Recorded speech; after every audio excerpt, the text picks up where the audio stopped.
Well, welcome back, family and friends. Today we're going to go to West Africa.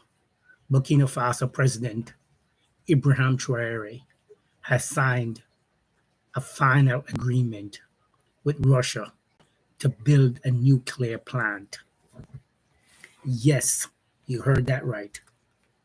Nuclear energy in the Sahel. The big question is this a step towards new energy dependency or another chain of dependency? Let's break it down. In June 2025, Burkina Faso finalized a nuclear cooperation deal with Russia's Rosatom. The plan build a nuclear power plant, train local engineers, and to create a national atomic agency, energy agency. Target started construction by 2030, which is 5 years from now. Contents: only 20% of Burkina Faso's people have electricity today. Energy poverty is a strangling, it's strangling the country. President Traore isn't playing small. He's betting on big sovereign solution. Nuclear energy isn't a band-aid. It's a long-term transformation. Current reliance.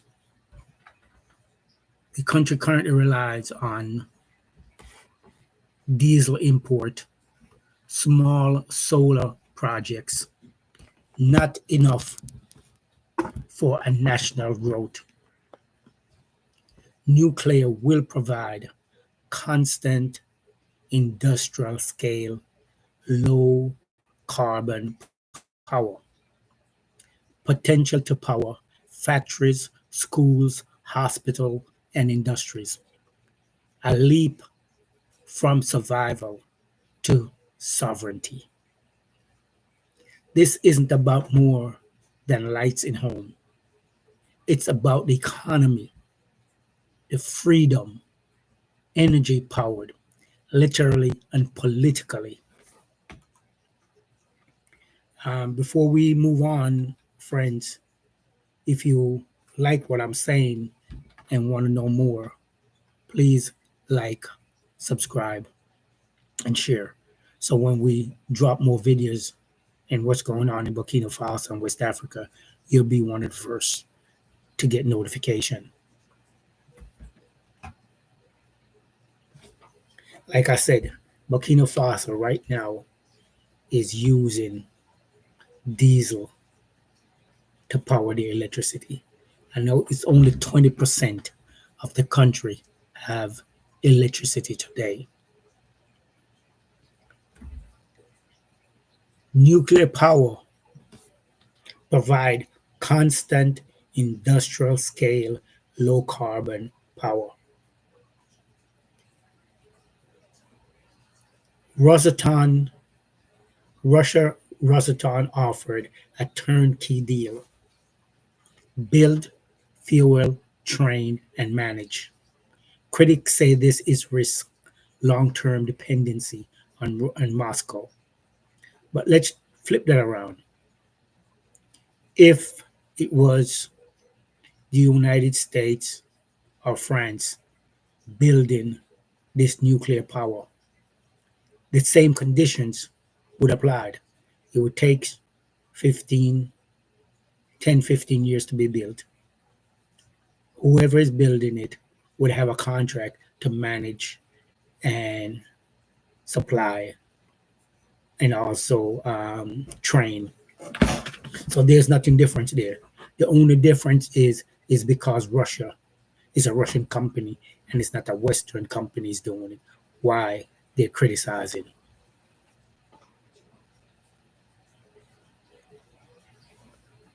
Don't be fooled by Western media. If the US built this plant, like I said, it would take 20 years instead of the 10 to 15 years. It would take 20 years minimum. One, it will drain Burkina Faso's wealth. Two, it would force Burkina Faso to sell its raw material at low prices. The Russian model is a quicker and more direct, but still it's dependency. Not going to say it's not, it's still dependency. The difference is Traore is negotiating for a position of sovereignty, not begging. If he had came to the West to get this done, they would have tied it to his mineral, they would have tied it to election and several other things. He would have to get the funding from IMF or the World Bank, which will tie him for 20, 30 years in debt. So those are the difference. Here's the risk plus equal versus rewards.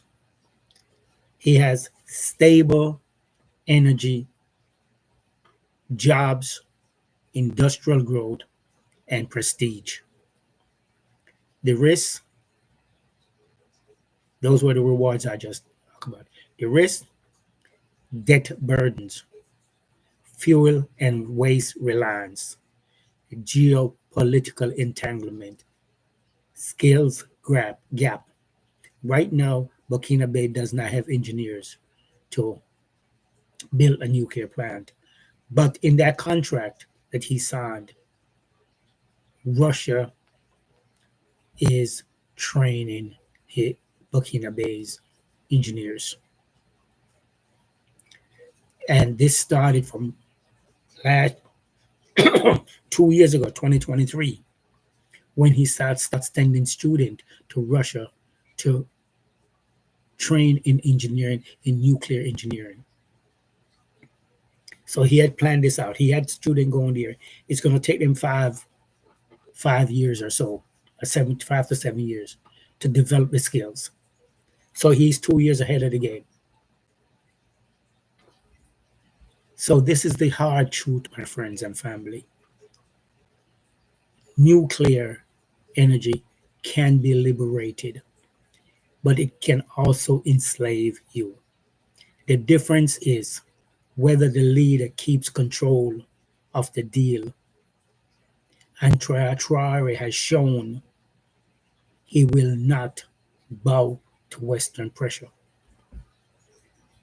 That's why the West is so upset that he's getting a nuclear power plant from Russia. Because if he has gotten it from the West, he would have tied they would have tied it to so many things, economically, financially, politically. And if he stray away from those, they would sabotage him. They would delay the projects. That's how the West keeps Africa in control. Delay tactics.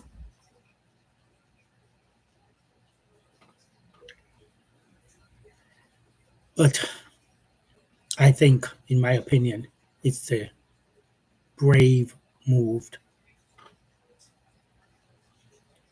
Now, who controlled the electricity? If you look at the American model, if the US were building it, like I said, it would be delayed, hidden costs, and drag the project out to 15 to 20 years. In that time, Burkina Faso would be forced to sell its raw material for cheap to finance the project. By completion, the country will be much poorer, and Washington will still have control of the switch to turn off the nuclear whenever they want to. Here's my commentary. That's how America have always done it. They develop a project as a weapon to control you. Traore moved with Russia may carry risks, but it's a rejection of the colonial playbook. Believe me, it is a rejection of the colonial playbook. And that is part of the problem why the West is so upset. So here's my take on President Traore in taking the boldest injured step in Burkina Faso history. Nuclear energy could transform the country, but it could also become a trap. The West wanted to keep Africa in the dark, literally and figuratively speaking. Now the question is whether this nuclear light will shine as a freedom or flicker as another form of dependency. That's the challenge.